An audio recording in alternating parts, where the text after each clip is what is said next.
कि एक कथा आपको बता रहा हूं, बहुत ही सुनहरी है, बहुत ही अच्छी है।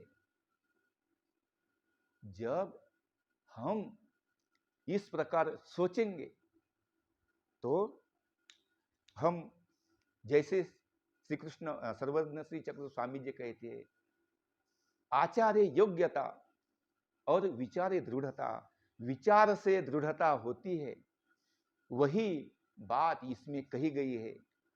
हमारे जो संस्कृत साहित्य में भारवी कवि हुए हैं, भारवी, भारवे अर्थ गौरवम, भारवी की जो वाणी थी, भारवी ने जो श्लोक लिखे हैं, किरतार्जुनीयम, बड़ा महत्वपूर्ण महाकाव्य उन्होंने लिखा है, वही भारवी कवि। देखो मेरे प्यारे भाई और बहनों, जहां सरस्वती है वहां लक्ष्मी नहीं है और जहां लक्ष्मी रहती है वहां सरस्वती नहीं रहते। ऐसा ये खेल चालू है। हाँ? तो ऐसे हमारे ये जो भारवी कवि हुए हैं, तो ये तो सरस्वती कांत थे, बहुत ही बड़े व्याकरण के, संस्कृत साहित्य के बड़े पंडित थे, लेकिन लक्ष्मी उनके पास नहीं थी। तो एक बार वो अपने पर्णकुटी में, जंगल में रहते थे। पर्णकुटी में वो और उनकी पत्नी, उनके जो बाल बच्चे थे। अभी तक तो उनकी जो पत्नी थी उसने तो पूरा गुजारा कर लिया। महाकवि को अपनी कविता से फुर्सती कहाँ मिलती थी, वो तो अपनी कविता ही लिखते जा रहे थे, उसका ही रसपान करते जा रहे थे। लेकिन जो ये पेट है, वो पेट कवित्व के रसपान से भरता नहीं। एक दफे उनके पत्नी ने कहा, ओह महाशय, ओह मेरे पति देव, और जरा मेरी भी सुनो। तो वो कहते, क्या है भगवान? बोले, आज खाने के लिए कुछ नहीं, जो भी था अभी तक मैंने गुजारा किया ऐसे वैसे, लेकिन अभी कुछ भी नहीं है, और मैं अभी क्या करूं? आपको क्या खिलाऊं, बच्चों को क्या खिलाऊं, मैं क्या खाऊं? इतनी दयनीय अवस्था थी। तो उन्होंने कहा, भगवान रुको, बोले, और उन्होंने एक श्लोक लिखा। वो श्लोक लिखा और अपनी पत्नी के पास दिया और बोले, जा बाजार में जा, और ये जो श्लोक आपको दिया है, ये बेच के आपको जो जो लगता है वो लेके आ। बहुत पुरानी समय की बात है। हाँ? तो वो श्लोक लेके वो उनकी पत्नी बाजार में गई। वो श्लोक, एक विद्वान व्यवहारी थे, व्यापारी थे, उन्होंने वो श्लोक लिया और उनको पूछा, माई आपको क्या क्या चाहिए? उनको संसार गृहस्थी की जो भी चीजें चाहिए थी, दाना पानी राशन, वो सब उसने उतना, उन्होंने जितना कहा, माई ने जितना कहा, वो अपने गाड़ी में भरकर उनके घर पहुंचा दिया और वो श्लोक अपने पास रख लिया। और वो जो श्लोक था, वो श्लोक वो व्यापारी ने अपना जो शयन कक्ष था, अपने शयन कक्ष में वो जो श्लोक था, वो सुवर्ण अक्षरों से लिखकर, सुवर्णकार से सुवर्ण अक्षरों से लिखकर अपना जो बेडरूम था, जो शयन गृह था, उसमें वो तस्वीर में लगा दिया। और आज जैसा व्यापार चलता है वैसा तो उस समय नहीं चलता था ना। जब व्यापार को लोग जाते थे, 2-2, 4-4, 5-5, 10-10 साल, 15-15, 20-20 साल नहीं आते थे।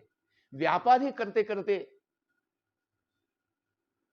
20-20 साल निकल जाते थे, 10-10 साल निकल जाते थे। जैसा व्यापार है उस समय उनको वैसा करना पड़ता था।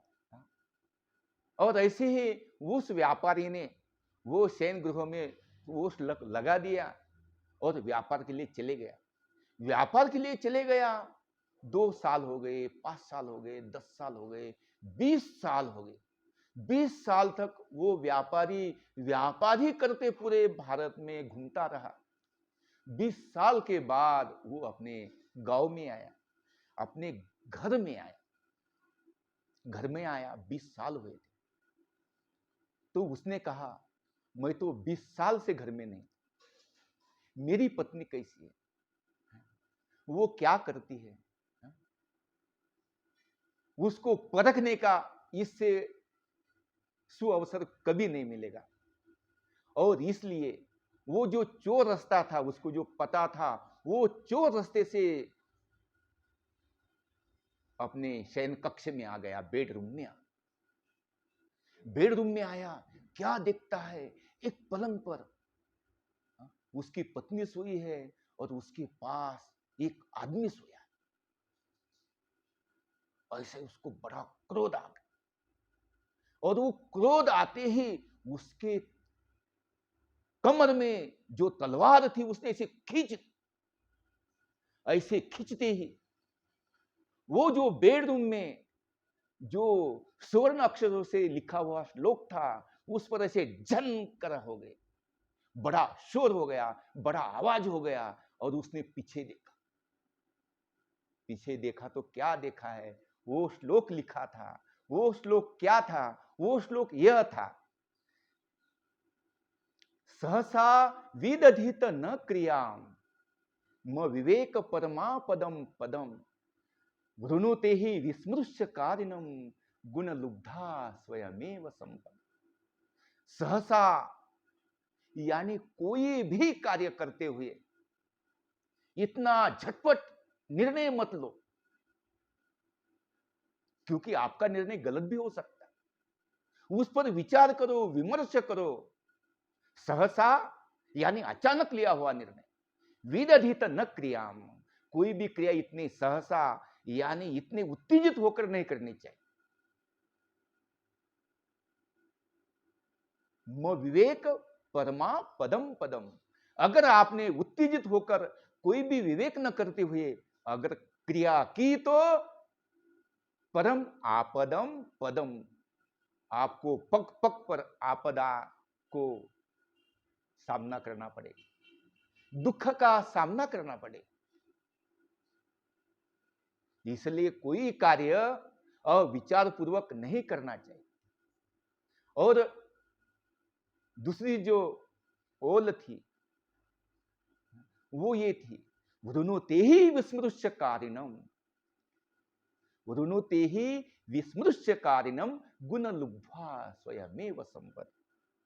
यानी इस पंक्ति का अर्थ यह है, जो विचार पूर्वक कार्य करता है, संयम से कार्य करता है,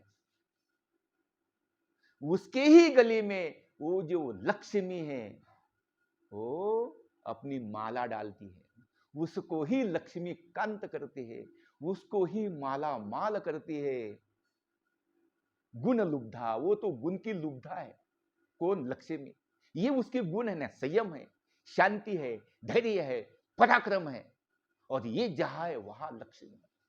गुण लुब्धा स्वयमेव संपदो, वो स्वयं आपका वरण करेगी, लेकिन आपने अविचार पूर्वक कार्य नहीं करना चाहिए। ये वो श्लोक का अर्थ था। उसने देखा अभी इनको तो मारने हैं, लेकिन अभी इनको सोते हुए मारते अच्छा नहीं है, उनको उठाते हैं। अपनी जो तलवार थी उस तलवार के नोक से उनके जो अंग पर जो वस्त्र थे ओढ़े हुए वैसे उसने खींच दिए। वस्त्र खींचती ही उनकी जो पत्नी थी वो उठ गई, उसको बड़ा आश्चर्य हो गया, मेरे पतिदेव आए। वो उठी और वो कहती है, बेटे उठ, तेरे पिताजी आए हैं, उनके पांव पर। अरे बाप रे, क्या बात! बात ऐसी थी, ये जब गया था व्यापार के लिए, जब गया था तो उसके पेट में इसका गर्भ पल रहा था।